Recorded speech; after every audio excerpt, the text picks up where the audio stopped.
warahmatullahi wabarakatuh.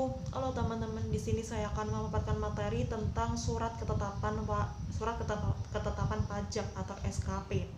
SKP merupakan surat ketetapan yang meliputi surat ketetapan pajak kurang bayar, surat ketetapan pajak kurang bayar tambahan, surat ketetapan pajak nihil ataupun surat ketetapan pajak lebih bayar. Nah, bagaimana fungsi dari surat ketetapan pajak ini? Yang pertama adalah sarana untuk melakukan koreksi fiskal terhadap wajib pajak tertentu yang nyata-nyata ataupun berdasarkan hasil pemeriksaan tidak memenuhi kewajiban formal dan ataupun kewajiban material dalam memenuhi ketentuan perpajakan. Yang kedua adalah sarana untuk mengenakan sanksi administrasi perpajakan. Yang ketiga adalah sarana administrasi untuk melakukan penagihan pajak. Yang keempat adalah sarana untuk mengembalikan kelebihan pajak dalam hal lebih bayar. Dan yang terakhir adalah sarana untuk memberitahukan jumlah pajak yang terutang. Nah, jenis-jenis ketetapan pajak yang pertama adalah surat ketetapan pajak kurang bayar atau SKPKB yang menentukan besarnya jumlah pokok pajak, jumlah kredit pajak, jumlah kekurangan pembayaran pokok pajak, besarnya sanksi administrasi, dan jumlah pajak yang masih harus dibayar.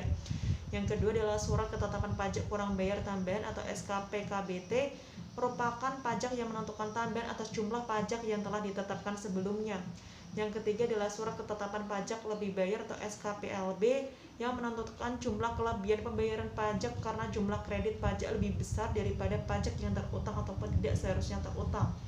Yang keempat adalah surat ketetapan pajak nihil atau SKPN yang menentukan jumlah pokok pajak sama besarnya dengan jumlah kredit pajak ataupun pajak tidak terutang dan tidak ada kredit pajak. Selanjutnya adalah surat tagihan pajak atau STP. STP diterbitkan dalam hal yang pertama adalah pajak penghasilan dalam tahun berjalan tidak ataupun kurang dibayar. Yang kedua adalah dari hasil penelitian SPT ini terdapat kekurangan pembayaran pajak akibat salah tulis maupun salah hitung. Yang ketiga adalah wajib pajak dikenal sanksi administrasi denda ataupun bunga. Yang keempat adalah pengusaha yang telah dikukuhkan sebagai pengusaha kena pajak tetapi tidak membuat faktur pajak atau membuat faktur pajak tetapi tidak tepat waktu.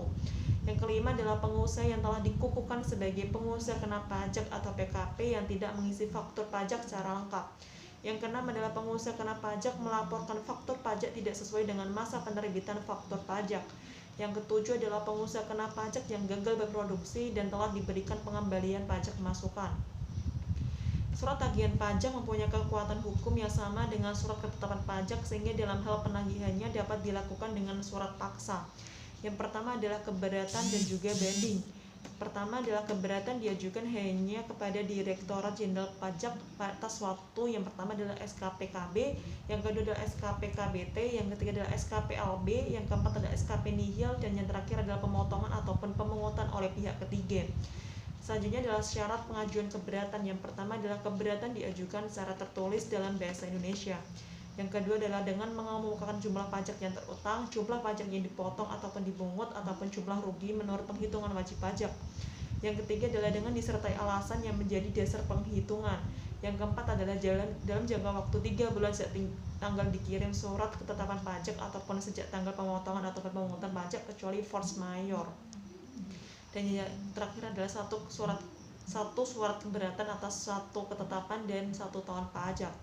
Dalam hal syarat-syarat tersebut tidak dipenuhi maka dianggap bukan surat keberatan.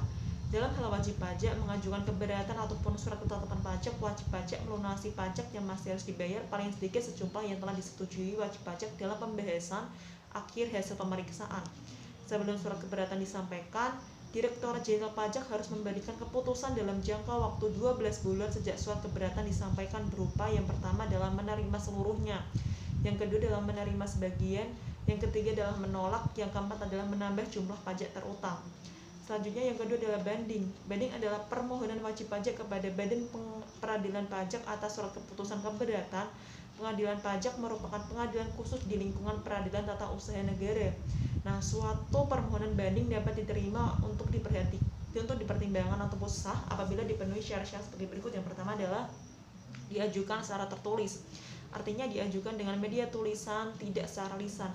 Yang kedua adalah dalam bahasa Indonesia, artinya menggunakan bahasa Indonesia, tidak diperkenankan menggunakan bahasa lain. Yang ketiga adalah dikemukakan alasan dari banding.